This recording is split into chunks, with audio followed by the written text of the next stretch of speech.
Hello दोस्तों, कैसे हो आप लोग। आज हम देखने जा रहे हैं समुच्चय की हमारी दो थ्योरम्स बच गई थी। ठीक है, क्योंकि लास्ट वीडियो में बहुत ज्यादा शोरगुल बाहर हो रहा था, इस वजह से मैं वीडियो को पूरा नहीं बना पाया। इसलिए आज हम इस वीडियो में दो थ्योरम्स पढ़ने जा रहे हैं। ठीक है, और इसी के साथ में मैं आपको बता दूं कि आज हम वीडियो के लास्ट में जब दो थ्योरम्स पूरी हो जाएगी तब आज हम बहुत इंपॉर्टेंट डिस्कशन है वो करने वाले हैं। और बहुत इंपॉर्टेंट का मतलब आपके लिए बहुत ज्यादा इंपॉर्टेंट बात है वो मैं बताने वाला हूँ। ठीक है, क्योंकि मेरे पास में कमेंट्स में बहुत सारे कमेंट आ रहे हैं, सर हम आगे क्या करेंगे, आगे क्या नहीं करेंगे, कैसे पढ़ना चाहिए। तो उसका मैं आपको केवल 5 मिनट के अंदर मैं आपको अच्छे से समझाऊंगा। तो ऐसे मान लीजिए जो बीएससी कर रहा है, बीएससी फर्स्ट ईयर में है, ठीक है, उसके लिए वो 5 मिनट जो होंगे वो बहुत ज्यादा इंपॉर्टेंट होंगे। इसलिए मैं अभी कम बात करते हुए डायरेक्ट क्वेश्चन पे आता हूं। ठीक है, लास्ट के 5-6 मिनट का जो वीडियो है वो आप जरूर देखें दोनों थ्योरम्स होने के बाद में। अब देखो, अब हमारी एक थ्योरम से ये बच गई थी और इसके बाद में एक थ्योरम हो रहा है। देखो ये थ्योरम्स क्या है। इस थ्योरम्स में आपको बोल रहा है कि if A B C and D are in 4 sets, ठीक है, आपको 4 सेट है वो दिए गए हैं। देन प्रूव दैट, तो आपको प्रूव करना है कि A cross B intersection C cross D जो होगा वो बराबर होगा ए इंटरसेक्शन सी, यानी A intersection C cross B intersection D. ठीक है, तो ये कार्टेशियन प्रोडक्ट है। यहाँ पे जो सी जो ये क्रॉस जो आ रहा है आपके पास में, इसको हम बोलते हैं कार्टेशियन प्रोडक्ट। आपको ये प्रूव करना है कि ये इसके बराबर होता है। ठीक है, मैंने आपको बताया था कि जब भी बराबर की कंडीशन आ जाए, जब भी बराबर की कंडीशन आ जाए तो उन क्वेश्चंस को हम कैसे डील करते हैं, कैसे सोल्व करते हैं, मैंने आपको बताया था, आपको याद हो तो। हमें क्या करना है, सबसे पहले इधर वाले के अंदर, इधर जो भी समुच्चय है, इधर जो भी सेट है, इसके अंदर हम कोई ना कोई एक एलिमेंट लेके चलेंगे, इसमें कोई ना कोई एक एलिमेंट लेके चलेंगे और उस एलिमेंट को हमको इसमें दिखाना है। ठीक है, अगर इस एलिमेंट, इसमें जो एलिमेंट लिया है वो इसमें दिखा दिए, इसका मतलब ये इसका सबसेट है, हो जाएगा।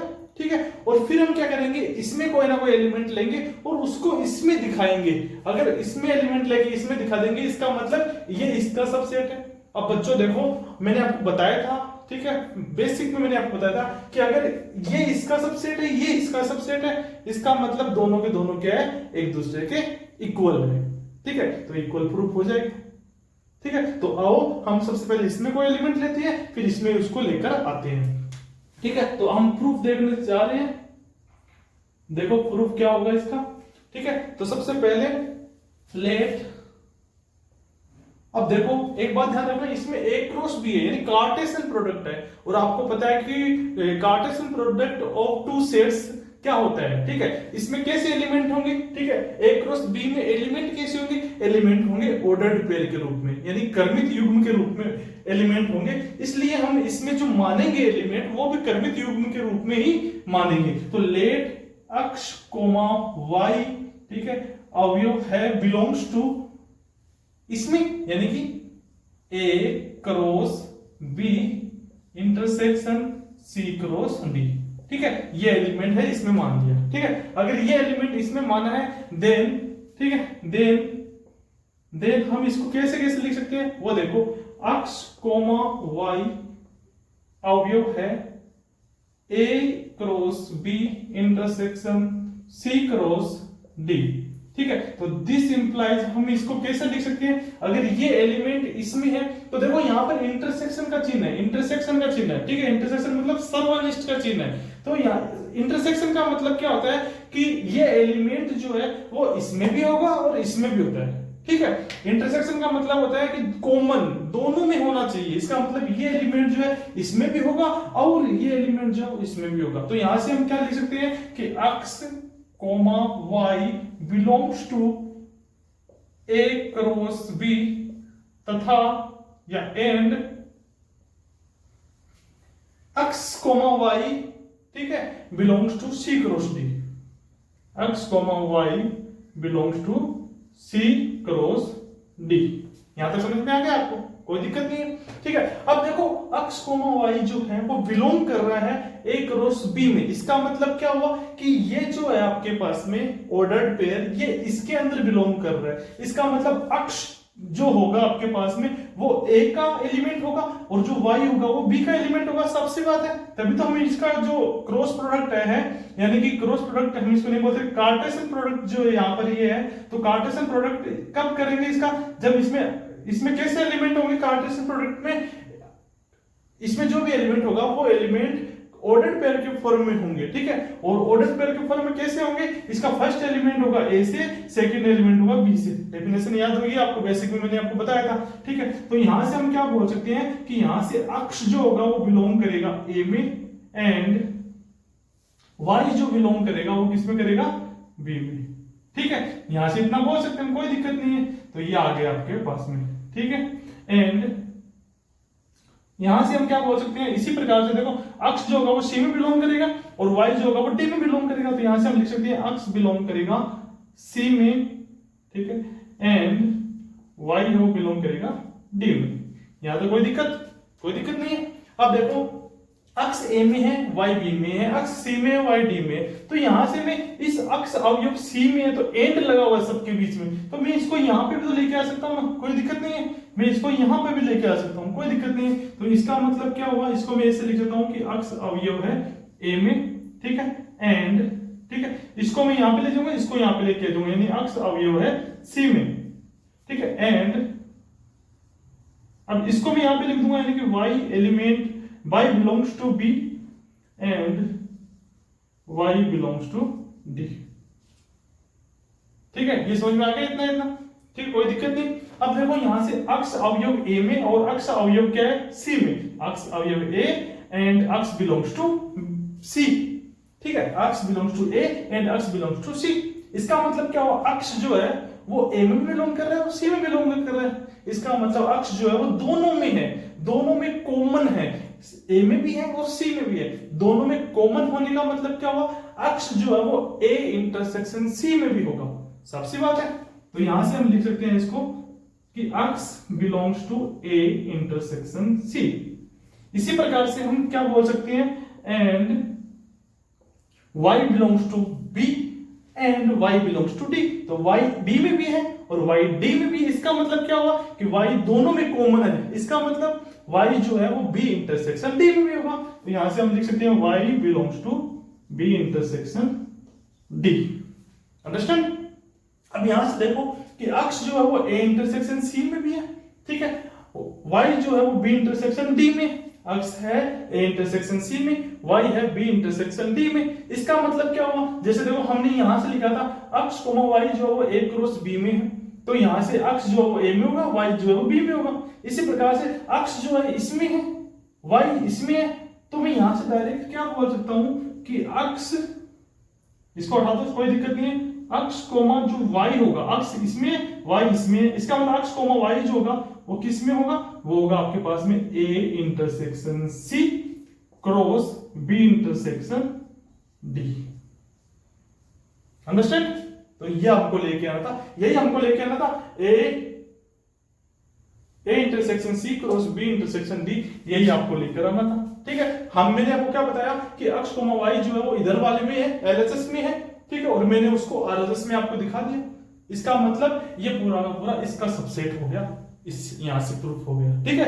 अब हमको क्या करना है, अब यही एलिमेंट जो है वो इधर वाले में लेके चलना है और फिर इसको इधर प्रूफ करना है, ठीक है, इसको लेके आना है पूरे को, ठीक है। तो आपको देखो इतना करने की जरूरत नहीं है, वापस से इसमें लोगे और फिर आप इसमें प्रूफ करोगे, इसमें दिखाओगे, इसको ये करने की जरूरत नहीं है, ठीक है। ये करने से अच्छा है इसी का उल्टा प्रोसेस कर दो। देखो ये पहले इसमें आ गया, ठीक है, फिर इसको अलग अलग लिख दिया, फिर और अलग अलग लिख दिया, फिर ऐसे लिख दिया इसको, फिर वापस इसको पैक कर दिया और इसमें आ गया।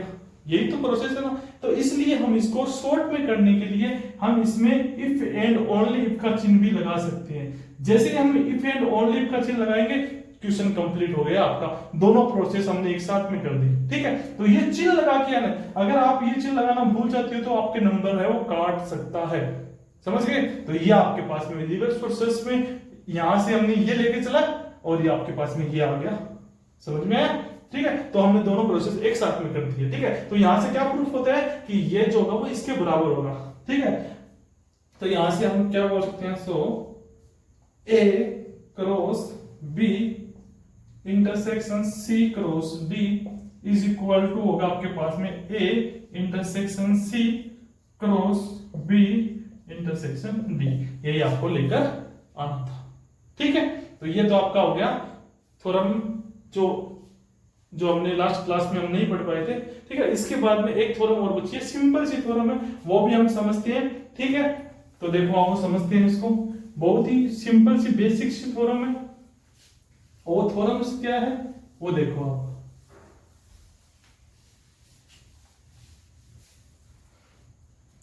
ठीक है। थ्योरम्स आपके पास में है कि इफ ए सबसेट है बी का, इफ ए सबसेट है बी का, देन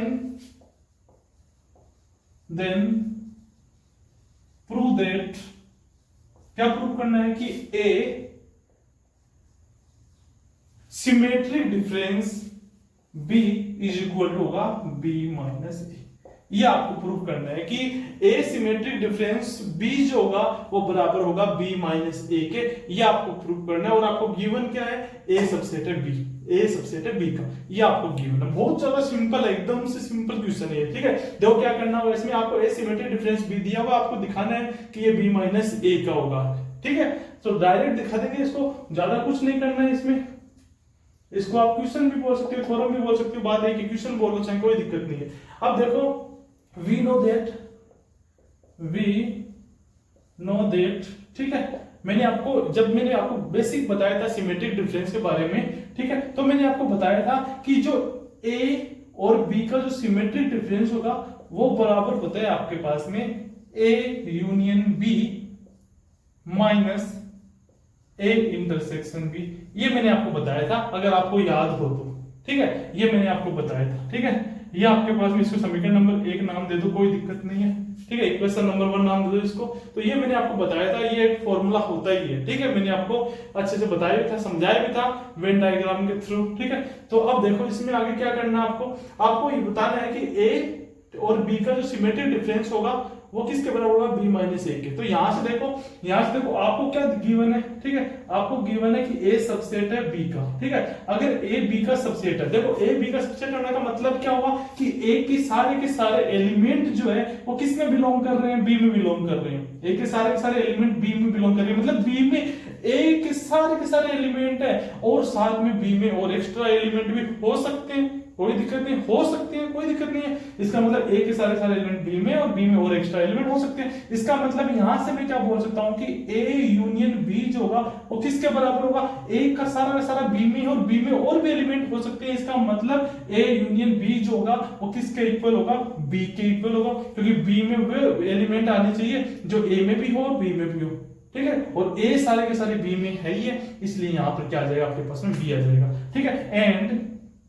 एंड और हम क्या बोल सकते हैं कि ए सारा का सारा बी में है, मतलब बी में ए तो है ही है, साथ में बी के और एलिमेंट भी हो सकते हैं, लेकिन ए जो है ना उसमें केवल एक ही एलिमेंट है, बी के एक्स्ट्रा एलिमेंट ए में नहीं है। इसका मतलब हम यहां से क्या बोल सकते हैं कि ए इंटरसेक्शन बी किसके बराबर होगा, ए के बराबर होगा, क्योंकि ए सारा का सारा इसमें, ठीक है। इंटरसेक्शन का मतलब होता है दोनों में होना चाहिए, तो इसमें ए के खुद के एलिमेंट तो है ही, और इसमें भी ए पूरा का पूरा है। इसका मतलब यहाँ पे आ जाएगा ए इंटरसेक्शन बी बराबर ए। आया बात समझ में? तो यहां से देखो ये जो मान हमने निकाला है, ठीक है, ये हमने निकाला है, ये सारे के सारे मान जो दोनों के दोनों मान है इसमें पुट कर दो। तो यहां से हम क्या बोल सकते हैं, बाई इक्वेशन फर्स्ट हम क्या बोल सकते हैं, A symmetric difference of B is equal to A union B की जगह हम लिख सकते हैं बी, और माइनस ए इंटरसेक्शन बी की जगह हम लिख सकते हैं ए। तो ये आपके पास में हो गया जो आपको लेकर आना था, ठीक है। तो ये आपके पास में आपका प्रूफ हो गया। हम कैसे इसको निकालेंगे, सिंपल है, छोटा सा है, ठीक है, कोई दिक्कत नहीं है, छोटा सा क्वेश्चन है, ठीक है। लेकिन ध्यान रखना ये फॉर्मूला आपको याद रखना जरूरी है, ठीक है। ये आपको मैंने समझा दिया है दोनों थ्योरम, ठीक है। अभी हमारी सेट्स की जो इंपोर्टेंट थ्योरम्स थी ना वो पूरी हो चुकी है, सेट्स की इंपोर्टेंट थ्योरम। और एक बात ध्यान रखना, जो मैंने इससे पहले जो थ्योरम पढ़ाई थी वो थ्योरम काफी बार एग्जाम में आ चुकी है। राजस्थान यूनिवर्सिटी 2008 में हुई है, वो पीछे वाली थ्योरम 2011 और 12 में आई हुई है। ये तो मैंने बुक में जो लिखा हुआ वो बता दी मैंने आपको, ठीक है। इसके अलावा भी जो इससे पीछे वाली जो थ्योरम थी वो काफी बार एग्जाम में आ चुकी है, तो ध्यान से समझना दोनों थ्योरम्स को, दोनों को नहीं, जो इससे पहले वाली वीडियो में थ्योरम्स समझाई है मैंने उनको भी ध्यान से समझना, ठीक है, ये तो हमारी थ्योरम्स हो गई। और अभी मैंने आपको स्टार्टिंग में बताया था कि एक इंपॉर्टेंट बात करनी है आपके साथ में। वो इंपॉर्टेंट बात क्या है वो आप ध्यान से समझिए। देखो बच्चों कि आप सभी बीएससी फर्स्ट ईयर में हो अभी, ठीक है, बीएससी फर्स्ट ईयर में हो। हाँ, स्कूलिंग से आप आए हो तो आप जोश में 1 महीने 2 महीने आप अच्छे से पढ़ाई करोगे, उसके बाद में आप सोचोगे कि ये कॉलेज ही तो है, क्योंकि आपके जो आसपास का जो माहौल है, ठीक है, जितने भी आप आपके आसपास के फ्रेंड सर्किल के जितने भी लोग हैं, उन्होंने केवल एक ही अफवाह फैला रखी है कि कॉलेज में तो पढ़ना ही नहीं पड़ता है यार, लास्ट के 1 महीने में पढ़ोगे तो भी आपके अच्छे नंबर बन जाएंगे। हाँ, सही बात बोलते हैं आपके फ्रेंड सर्किल के लोग, ठीक है, फ्रेंड सर्किल के जितने भी दोस्त हैं वो सही बोलते हैं, लेकिन वो सही केवल आपके बीएससी में पास होने तक ही सीमित है। ठीक है, अगर आप बीएससी में केवल पास होना चाहते हो तो वो आपके लिए अच्छा है, कोई दिक्कत नहीं है, केवल पास होना चाहते हो तो। लेकिन अगर आप ये चाहते हो कि बीएससी पास होने के बाद में आप कुछ अच्छा करना चाहते हो, कुछ अच्छा मतलब जैसे आप टीचर बनना चाहते हो, ठीक है, इसके अलावा यदि आप नेट की तैयारी करना चाहते हो, पीएचडी करना चाहते हो, ठीक है, हाँ, हालांकि हो सकता है कि अभी आप सोच रहे हो कि बीएससी बैचलर डिग्री करने के बाद में मैं बैंक की तैयारी कर लूंगा, मैं एसएससी की तैयारी कर लूंगा, कोई दिक्कत नहीं है, आप सही सोच रहे हो। लेकिन जब आप बीएससी कंप्लीट करोगे तब तक आपका दिमाग पता नहीं कितनी बार बदलेगा, ठीक है, इसलिए मैं आपको अभी से सचेत कर रहा हूं कि अगर आप आगे पीएचडी करना चाहते हो, नेट की तैयारी करना चाहती हो, इसके अलावा टीचिंग की तैयारी, टीचिंग लाइन में जाना चाहते हो, ठीक है, उसके आप सोचते हो कि आगे एमएससी करेंगे, तो उसके लिए सबसे ज्यादा इंपॉर्टेंट है जो आप बीएससी अभी पढ़ रहे हो वो आपको बहुत अच्छे ढंग से पढ़नी चाहिए, क्योंकि नेट के अंदर पूरा सिलेबस जो होता है वो सारा बीएससी का और एमएससी का मिक्स करके आते हैं। ठीक है, आप अगर बाद में सोच रहे हो कि कोई दिक्कत नहीं है, बाद में पढ़ेंगे यार, नेट की तैयारी कर लेंगे बाद में, तो मैं आपको अभी बता देना चाहता हूं कि अगर आपने अभी ढंग से नहीं पढ़ा तो आपको आगे जाकर नेट की कोचिंग लेनी होगी, और नेट की कोचिंग के लिए आप अपने गांव में बैठे बैठे कोचिंग नहीं ले पाओगे ढंग से। ऑनलाइन भी लेने की कोशिश करोगे तो ढंग से नहीं पढ़ा जाएगा आपसे, कोर्स खरीद लोगे लेकिन वो कोर्स खरीदा हुआ ऐसा कैसा ही पढ़ा रहेगा, आप ढंग से उसमें 100% नहीं दे पाओगे। इसलिए आप सोचोगे कि जयपुर या दिल्ली जाकर कोचिंग ली जाए, ठीक है, ताकि अच्छी तैयारी हो जाए, ठीक है, और कोचिंग की जो फीस है वो कम से कम भी मेरे अंदाज 50 से ऊपर तो फीस होगी, 50 के लगभग, 50 से ऊपर तो केवल फीस होगी आपकी, ठीक है। इसके अलावा आप वहां पे रहते हो तो अकोमोडेशन का जो खर्चा है, रहने का जो खर्चा है, खाने का जो खर्चा है, वो कम से कम भी 1 साल का या 6 महीने का भी मान के चलोगे तो कम से कम 1 लाख 1.5 लाख रुपए आपके आराम से लग जाएंगे। आप अच्छा खाना चाहोगे और अच्छा रूम लेकर रहना चाहोगे तो 1-1.5 लाख रुपए आराम से लग जाएगा। इस तरह से टोटल मिला के आप ऐसे मान लो आपके 2 लाख रुपए खर्चे हो जाएंगे, ठीक है। और जितने भी लोग हैं आप सभी जो तैयारी कर रहे हैं बीएससी वगैरह, ठीक है, वो मुझे लगता है कि मिडिल फैमिली से मिलेंगे, अधिकतर मोस्टली मिडिल फैमिली से मिलेंगे, और वो इतना जो खर्चा है वो वहन नहीं कर पाएंगे। इसलिए मैं आपको अभी से बता देना चाहता हूं, जो बीएससी का जो सिलेबस जो है आपका, जितना भी, जैसे मैं आपको बेसिक से पढ़ा रहा हूं तो आपके बहुत ज्यादा काम आने वाला भाई ये, ठीक है। बीएससी एमएससी जो है, सबसे पहले बीएससी पे फोकस करो। बीएससी आपको बहुत अच्छे ढंग से करनी है। अगर आपने बीएससी अभी अच्छे से नहीं की तो आगे जाके आपको बहुत ज्यादा प्रॉब्लम होने वाली है, इतनी ज्यादा प्रॉब्लम होने वाली है कि आप एक बार मेरे को जरूर याद करोगे कि हाँ, उस टाइम पर सर ने बताया था कि अच्छे से पढ़ लेते तो आज हम कुछ ना कुछ कर पाते, ठीक है। तो पहला तो आपका ये हो गया। दूसरा, बहुत से स्टूडेंट हैं मेरे को मैसेज कर रहे हैं, कमेंट कर रहे हैं कि सर कि हमारा इरादा था सॉफ्टवेयर वगैरह उनकी लाइन में जाने में, ठीक है, सॉफ्टवेयर इंजीनियरिंग करने में था, लेकिन सॉफ्टवेयर इंजीनियरिंग नहीं कर पाए किसी कारणवश, और अब हम बीएससी का फॉर्म लगा चुके हैं और बीएससी कर रहे हैं, ठीक है। तो मैं आपको बता देना चाहता हूं, अगर आप बीएससी कर रहे हो तो कोई दिक्कत नहीं है, अभी बीएससी का फॉर्म भर चुके हो, कोई दिक्कत नहीं है, बीएससी करो आराम से। बीएससी करने के बाद में आप एमसीए कर लेना, ठीक है, मास्टर इन कंप्यूटर एप्लीकेशन, ऐसे कुछ होता है इसका फॉर्म, इसकी फुल फॉर्म, ठीक है। तो आप एमसीए करना, एमसीए के थ्रू आप, हाँ, सॉफ्टवेयर इंजीनियर तो नहीं बन पाओगे लेकिन आप उस लाइन में जा सकते हो, ठीक है, उस लाइन में, ठीक है। ऐप डेवलपमेंट हुआ, ठीक है, इसके अलावा और जितनी लैंग्वेजेस होती है, C++, ठीक है, बहुत सारी लैंग्वेजेस होती है, ठीक है। तो आप उस लाइन में जा सकते हो। आप वैसा तो बन नहीं सकते सॉफ्टवेयर इंजीनियर, लेकिन आप उस लाइन में जा सकते हो और काफी पैसा है उस लाइन में। तो आप सबसे पहले तो ये ध्यान रखें कि आगे की मत सोचो, आप सबसे पहले बीएससी को अच्छे से करने की सोचो। जितना अच्छे से करोगे ना उतना जितना अच्छे से करोगे उतना अच्छे आपके परसेंटेज बनेंगे, तो परसेंटेज तो आपको चाहिए, ठीक है। इसी के साथ में आप जब आगे नेट की तैयारी करना चाहोगे या फिर टीचर बनना चाहोगे तो आपके लिए ये तैयारी जो अभी आप करने जा रहे हो ये बहुत ज्यादा इंपॉर्टेंट है, बहुत ज्यादा काम में आने वाली है। तो दोस्तों मैं यही बताना चाहता हूँ कि आप अच्छे से पढ़ो, ठीक है। मेरा फुल सपोर्ट है आपको, मैं जितना हो सकेगा उतना अच्छे से पढ़ाने की कोशिश करूंगा, उतना बेसिक से पढ़ाने की कोशिश करूंगा, ठीक है। और इंग्लिश मीडियम वाले बच्चे भी बोल रहे थे कि इंग्लिश आप सर इंग्लिश में लिखा करो जितना हो सके। हाँ तो मैं कोशिश कर रहा हूँ, इंग्लिश के नोट्स है वो मेरे को कैसे जैसे मिल जाए, उसके बाद में आपको इंग्लिश में भी मैं आपको यहाँ पर अच्छे से समझा दूंगा, कोई दिक्कत नहीं है। यहाँ पर इंग्लिश में लिख दूंगा और हिंदी में साथ साथ में बोलता रहूंगा, कोई दिक्कत नहीं है, क्योंकि मेरा जो बैकग्राउंड है वो हिंदी मीडियम से है, इसलिए थोड़ी सी प्रॉब्लम जो है वो होती है, लेकिन आपको नहीं होने दूंगा प्रॉब्लम, ठीक है। ये टेंशन फ्री रहो आप, ठीक है। और साथ में जो भी फर्स्ट ईयर का स्टूडेंट है वो अपने साथ वाले जो स्टूडेंट्स हैं उन तक वीडियो शेयर जरूर करें। आप ऐसे मत सोचे कि ये मेरे को मिल गया बस हम देख लेंगे बहुत है काफी है, ठीक है। नहीं, आपके जो फ्रेंड सर्कल के लोग हैं उन तक पहुंचाओ, क्योंकि मैं यहाँ पर कोई आपसे फीस नहीं ले रहा हूँ। आपको अगर मैं नोट्स भी प्रोवाइड करवाऊंगा तो उसकी कोई चार्जेस नहीं ले रहा हूँ मैं आपसे, ठीक है। लेकिन आप इतना तो कर ही सकते हो कि आपके जो फ्रेंड सर्कल के लोग हैं उन तक ये वीडियो पहुंचा दो, ठीक है। तो ज्यादा कुछ नहीं है, बस आप अच्छे से पढ़ो और मुझे कुछ नहीं चाहिए। और अगर आपको कोई भी प्रॉब्लम हो तो मेरे नंबर है वीडियोज में दिए हुए हैं, खूब सारे वीडियोज में, तो आप वहां से मेरे को मैसेज कर सकते हो या फिर आप यहीं पे कमेंट करके मेरे को पूछ सकते हो, कुछ भी पूछना चाहते हो तो, ठीक है। तो आज के लिए इतना काफी है, मिलते हैं अगले वीडियो में। और अगला वीडियो आपका इंपोर्टेंट वीडियो होगा, गणितीय आगमन सिद्धांत, mathematical induction, principle of mathematical induction, ठीक है। तो मिलते हैं अगले वीडियो में, धन्यवाद।